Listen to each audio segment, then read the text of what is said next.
So it's an interesting idea that you talk about here with education, setting up this decentralized mentorship network.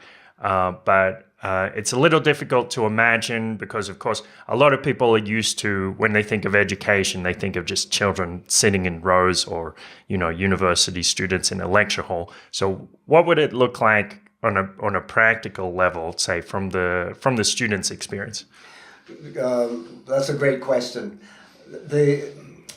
Really what social media is about is relationship building.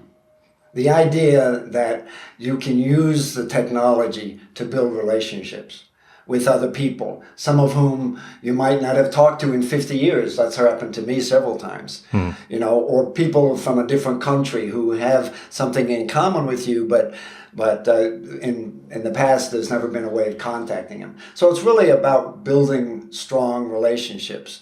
And education should always be about relationships, but in the institutional setting, it's really difficult. Even the most dedicated teacher is finding it difficult to create some kind of personal relationship with their students, as much as they'd like to do that. So this is, in a way, this is getting back to the very beginnings of education, when Socrates and Plato were walking down the streets with young Greeks students and just discussing things with them and finding out what the students were interested in and pursuing that topic until the student felt like they were getting somewhere with it. And so in a way, we're using social media to return to the very earliest educational process that we know about. And the other kind of education, obviously, was in the village, where in a village anywhere in the world, a child and a mentor or a family member or somebody with a special kind of expertise would build a relationship. And both of them saw the value in creating a relationship that the child could use to develop themselves and to be better people. So from the student's perspective, I mean, this is what I kind of picture, like, say the student and the expert set aside half an hour a week or half an hour a day, and they just discuss things. They talk about their thoughts and their dreams. Is that how it would be? Or well, actually, that's one choice. But we're going to encourage our students to, as in any relationship, when you and I are in a relationship, we have to set a time when we have the free time and the setting, a good place, a good way of communicating. You and I we have to set up meetings too. And so my idea is to leave it open for both the child and the mentor or the teacher, so that they can do it at their convenience. And in the meantime, between meetings, they can share other resources or build a network of other professors or teachers or something like that. So it's a very open, evolving system. And I hope that it will be as individualized and as creative and as energetic as any really healthy relationship is. The only difference is the goal here is to develop the child's leadership potential and really to reduce their stress. Stress is a huge issue for our students these days. And so both the child and the mentor will be thinking about how can we develop this program in a way so that none of us feels stressed and none of us feels like we're being pressured to do anything, but that we're making it a natural relationship building process. Right. Yeah, I guess the reason so many students feel stressed these days is because they have so many demands from their school, being told to do all this homework or whatever it is, but they don't necessarily see the big picture, or they don't see how this stuff actually benefits them in the long run. And so I guess this is trying to develop a kind of direction, a kind of self-knowledge so people can reflect on themselves and know where they're going in life. Absolutely, and in the old days, it seemed perfectly normal in an industrial age, where most people were going to work as adults in a factory setting or a large business or some kind of big offices. And in those days, it seemed normal and natural and maybe productive to be sitting in a classroom and have someone at the front of the class going over the subject. But the fact is now, as soon as the class is over, the children are getting on their smartphones. They are finding ways of getting on social media, and part of the reason is because they want to learn, but another part of the reason is to reduce their stress, because they've been sitting in something and they can't see the point of. They've been going through a process and they just don't see the benefit. And yet they feel like they are expected to perform and to be successful at this thing, which they really cannot relate to very well at all. And this is an attempt to increase the amount of time in a day that the child is spending learning something in a non-stressful way, so that they can be happier and they can smile, if you will, and be more, be better at relationships. And hopefully a lot of them will go from being a student to a teacher to an expert, and then someday a program developer, a project developer.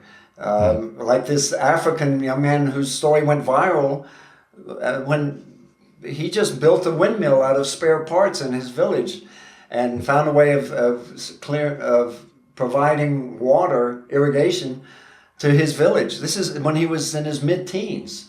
There's thousands of kids like that out there, and they deserve the right kind of support and information so that they can develop those innate talents and skills. And not all of them will be like this boy William, but from Malawi. But hopefully a lot of them will see value in taking on some kind of leadership position. The 4-H club that I mentioned the last time, the 4-H clubs has a video saying, "You need us." In other words, the adults need the kids. Well, we have never needed kids more seriously than we need them now. And it's just going to get more and more urgent that we develop a generation of young people able and willing to take on strong leadership positions. So what about in terms of entrepreneurship? How could a program like this support young entrepreneurs or help them realize that they are entrepreneurs? That's a great question and a great point. Way back when, a couple of 100 years ago, schools were about meritocracy. It was about becoming good at something and then moving forward and moving ahead because of your talents or because of what you knew about a particular subject. It was about the merit of a school. And in the entrepreneur age, we are returning to that. An entrepreneur, to the extent that they're good at a skill or a talent or some kind of technical knowledge, can move ahead. And it's been over 100 years since that was really the case in America.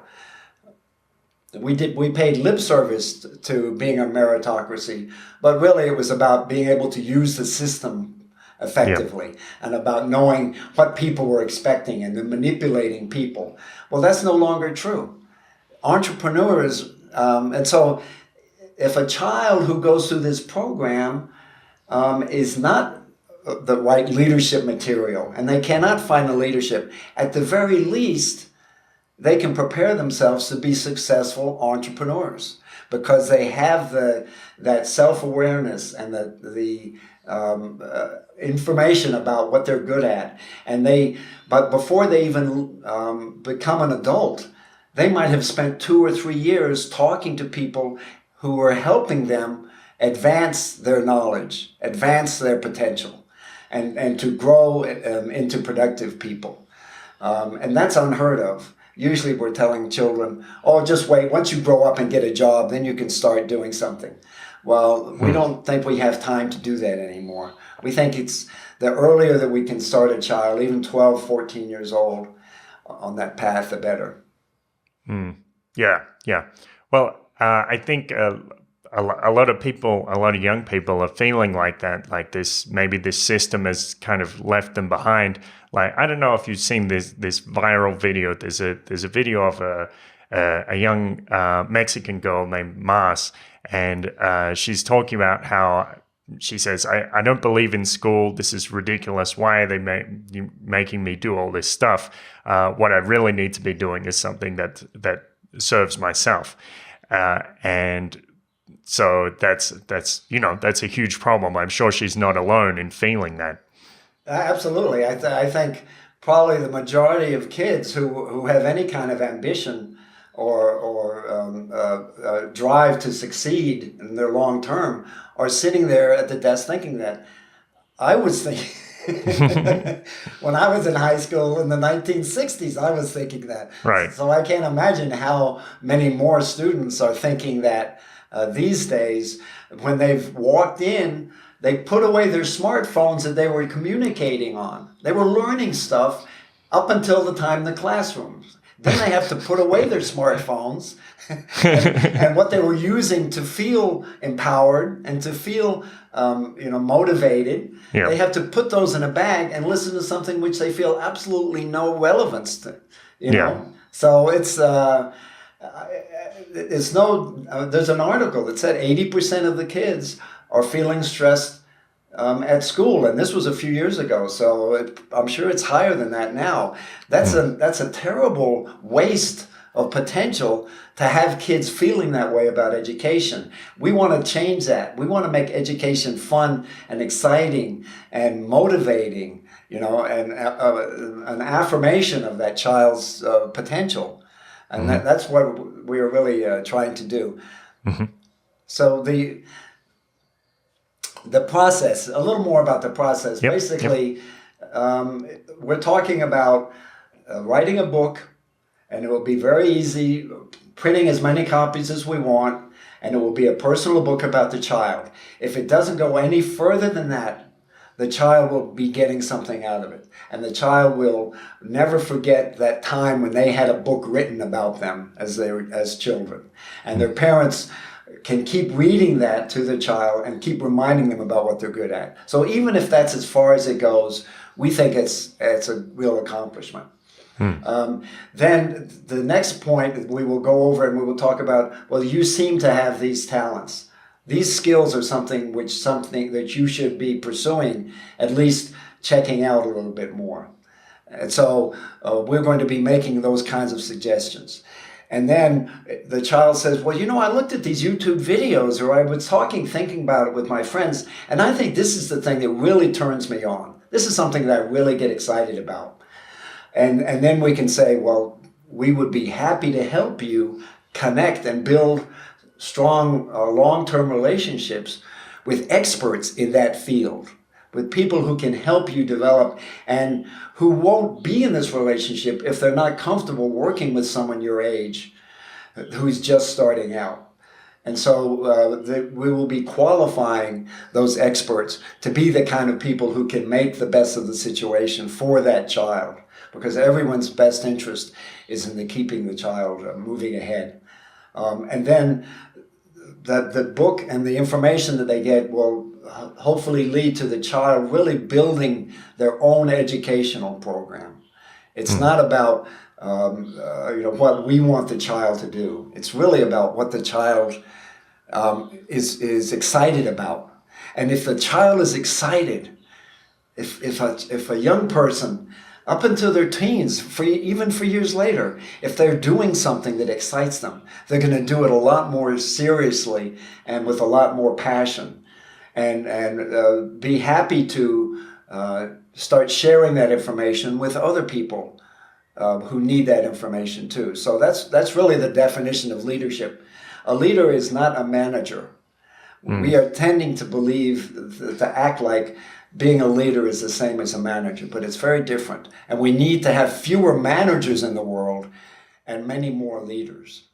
I mean, in terms of like people that inspire, that encourage people to get more out of themselves and do what's truly fulfilling. Yeah, because a manager will try to manipulate a team or a group, and sometimes in a very good way and sometimes not so good way. But Right. their main goal is to manipulate everybody to follow certain behaviors or to perform certain duties or tasks. That's the management, and it worked fine in an industrial setting. But these days, we need as many leaders as possible who are inspiring other people. And social media is a wonderful setting for this, because that's what most people get on Facebook or Twitter or Instagram for. It's not to learn something now, it's to be inspired. So if we add an extra educational element to it, then we're really providing an important service, both for the young person and their network and their people they have relationships with, but also way beyond there, because other children will see this as having great potential benefit to them also. So another thing is, what would it be like from the perspective of the mentor or the guide, the expert? What would they be preparing a curriculum or classes, or they just go in and talk to the student, or how would it play out? Well, I think the majority, very, very few educators get into it as another job. All of them have some kind of vision or dream about changing the lives of their students. And this is especially true when the students are younger and a lot more open to change and personal development. So I think especially if you can contact teachers and professors from around the world, it's almost an unlimited supply. So we don't need all of them to respond. We don't want all of them to respond. We want the ones whose vision of helping change lives for the better is still alive and well, and who feel that passion, and maybe standing at the front of a class no longer gives them that feeling of potential. And when we give them an opportunity to work one-on-one with someone who's already shown a talent for a particular subject or area of study, it's going to take that teacher or mentor back to the time in their lives when they were excited about helping each other and learning from themselves. Okay, so the idea is also that the student teaches the master.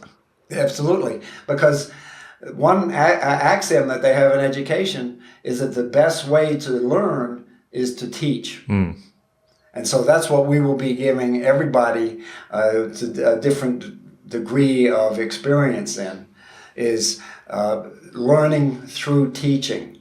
And with the added benefit that it's also building what it will hopefully be a lifelong relationship with someone. Great.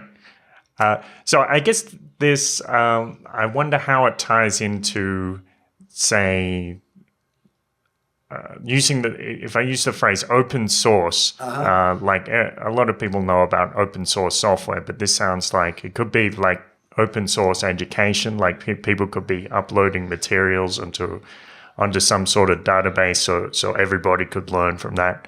What do you think about that? Absolutely. That's a great point. That's a wonderful vision of what we're doing. In a way, you could call it open source education, because the model that we're intentionally keeping it decentralized and uninstitutional. It will never develop into an institution, and it will never be one group of people deciding something for other people. Each community each community that has one person in it who has a group of young people who like and trust that adult can start this program and can shape it and adapt it so that it is as applicable as possible and as relevant and as powerful to that particular group in that particular place at that particular time. So they will take very little about learning, about techniques or technologies or processes. It's almost completely about as I said earlier, the last time, relationships. And helping build relationships so that everybody, including the coordinator and the 10 or 12 young people who he or she are working with in whatever country or culture they have, and whatever that coordinator's particular interests are, they should apply that. They should bring that in. They should try to help shape the child to use that particular context that the coordinator is in. And so that each program, each little educational center around the world will be completely different. The only thing that they have in common is a very simple open source type of approach or systematic program that they can use to achieve their goals. It's not my goal that's important. It's not your goal. It's what's important is the goal of the coordinator and the students who they like and they want to support. Well, I'm sure there will be a lot of people who are homeschooling and unschooling who would be interested in this. So how would that apply to them, or how would it help them achieve their goals? Well, I think it's great. And the one thing we know about homeschooling is that the parent or the teacher feels overwhelmed. So for that group, this will, and thanks for bringing that up, because it's a great group for this, it's, the homeschooling communities, because this will allow them to share the responsibility of educating the child with some other people who have that particular interest, and they can choose an expert who shares their beliefs, their philosophy of life and education. You know, so there will be, again, it's a relationship. Another group that I think this would be great for is refugees. There's refugee centers around the world, and I had experience with Vietnamese boat people in Japan. Nobody knows what to do with them. Nobody knows how to help this group use the time when they're at loose ends productively. Well, this is a kind of a program, and we already have one coordinator in Houston who's working with refugees. And if any group in the world needs extra feeling of support and caring, it's people who find themselves thrown into a completely new and unnatural or unknown environment. So it's an intensification of the stress that the child who's growing up in their own hometown feels. So this would be a great program for local communities to use to get the refugee children and their families more acclimated to their local society, and to become leaders who can then turn around and support and benefit that community as well in the long term. So these groups of any education like homeschooling or refugees, which doesn't really have a strong grasp on, well, what do we, how can we do, or how can I get more help? I believe it would be perfect for those people in America, and for anybody anywhere in the world. Africa, we have a group in South Africa and everywhere, where underdeveloped countries where they just don't have the resources to help the child develop these kind of talents. You say you have a group in South Africa. What's the group in South Africa doing? Great, yeah. There's Newman Nkosi is a friend of mine, and he's a coordinator in Ladysmith, which is near Durban, South Africa. And he had a class of kids, and he loved working with them, and they loved him. And he was teaching them computer science. He was teaching them how to use computers. And when I approached him with this, he and his assistant, I'll tell you, they were like firecrackers. They could not wait to get the questions from me. And when I sent the questions to 12 children who he was teaching there in Ladysmith, South Africa, they got very excited, and they sent me their initial answers, and then when necessary, we do follow up.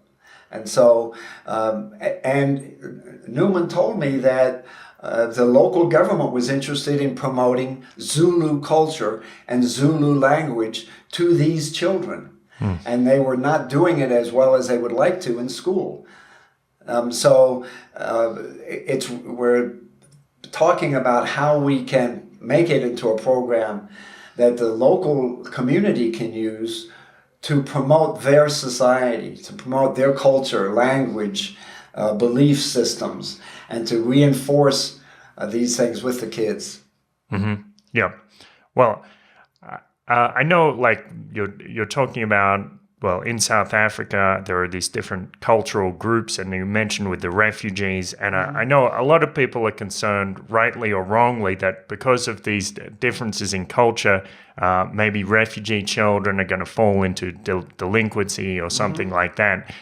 So this is a great way to make that bridge and address that. Absolutely. You know, when I lived in Seattle, I knew I got to know some Vietnamese people, refugees, and the parents who had moved there with their children believed that the best they could do for their children was to work 15 hours a day at some kind of job and make some money to get the family underway. Unfortunately, what this meant was those children and their grandchildren were sitting at home aimlessly. They had no goals, they had no ambition, and no idea about how to feel like they belonged in that local community. And so the only way that they could find it was in gangs. And so there was a big problem with that community, not because anybody wanted it, but because the children just did not have that sense of connection. That they needed in order to succeed in this foreign and unknown and in many ways unfriendly type of environment. And so they turned to the only friends that they could find. And unfortunately, those were people who were not doing anything worthwhile. Yeah. And we don't want children these days any more than necessary to fall into that feeling of isolation and disassociation. And we know that the families would love to see their children, whatever the culture, America or underdeveloped countries or any place, they would love to see their children, and they'd be very proud to see their children moving ahead and having a kind of education that will help them succeed and go forward as they grow up. Yeah, great.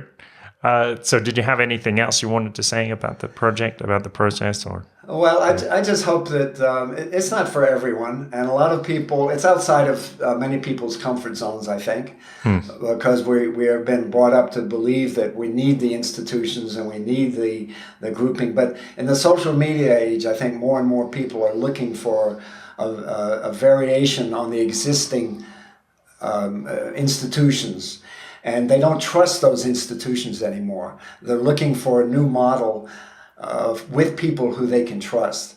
So if you are feeling stressed or uncertain, or that you don't trust the people who say they want to help you, then I really hope that you'll take a few minutes and check out what we've got and consider getting involved, either as a coordinator or a sponsor or a mentor, or there's so many different ways that people can get involved in this, and it can be with folks in your local community or people around the world. And so whatever your interest or passion is, whatever it is that floats your boat, I hope that you'll consider our boat. Great. Thanks a lot, and best of luck with all of your projects and everything that you're doing. And if we at our Avene Smile can help you in any way, I hope you'll let us know. Great. Thanks, Carey. Thanks a lot.